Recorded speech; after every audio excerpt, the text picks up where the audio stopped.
none other than the writer and director of Crave. Tell the audience about your film.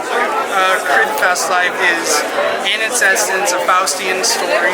It's about Max, and he wants the whole world, and when he gets it, he realizes he doesn't have anything.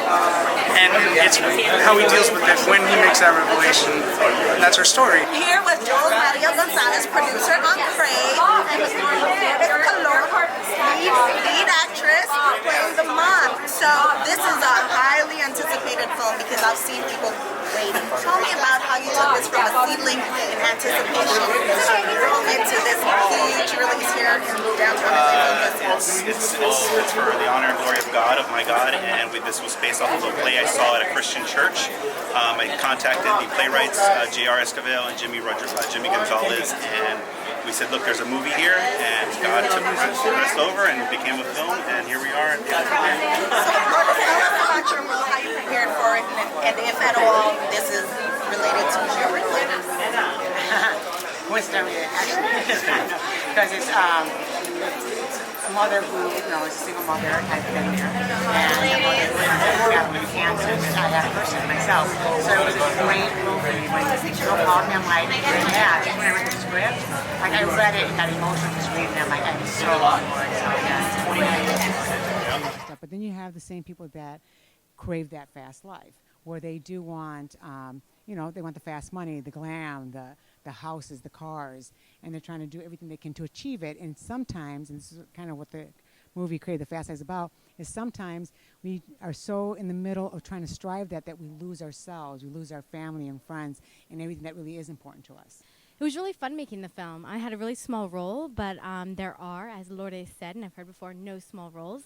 I play one of the lead's best friends, and I'm there kind of helping to support her on her journey. And I think with the film, the thing is, I think we all know someone that's gone through some kind of trial and tribulation where maybe they didn't have a groundedness, and that could be something that is God.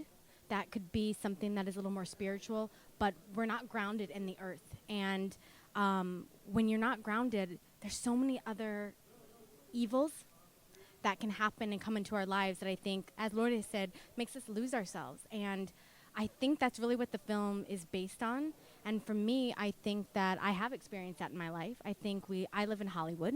I know a lot of different people when I first came that I kind of got into a group that wasn't really my people, and they weren't there to support me, and I kind of lost myself a little bit. And it takes a lot to pull yourself out, but I think sometimes in those dark times, the light does shine, and you only keep coming brighter and have to stick to who you are, and that's what the film's about. Anyway, so I read the script. I had a meeting with Ridley at the 9000 Sunset building in Sunset for the first meeting. John Rogers, Ridley, I forget who else was there. I was actually the first person on the hired roster. The first production designer was Chuck Rosen, and he lasted less than a week. I have no idea why. The movie business is strange, as you possibly know. And then Lawrence Ball came online, and then as a production designer. I get along very good with production designers, even though I work one-to-one with the director. And obviously the production designers have their own thing to do. They do more now than they used to do like 50, 60, 70 years ago. And a lot of them can't draw either, which they used to be able to do. Now, the eyes, was that like kind of inspired by like the way that actually film work themselves, like the shutters on and everything? They were designed as flash shutters, and they became part of the expression. The eyes were both mobile, and the little tubes going up to the head. So it was very, very articulated. The weapon I just put on the back of the shoulder like soldiers normally carry a rifle. Right. So it'd come into position and go zzz. I did sketches of the Sulaco. Mm-hmm. And the script said, a huge mass enters screen from lower left and goes out, exit out upper screen right, and with a forest of antenna protruding from the front. Mm-hmm. And I thought, well, that's it. So I draw this big mass, which is round. Right. And then I had a meeting with him up at his house in Mulholland, and he said, no, we have to go past the camera. I don't want to pull focus. So it came out flatter, like this.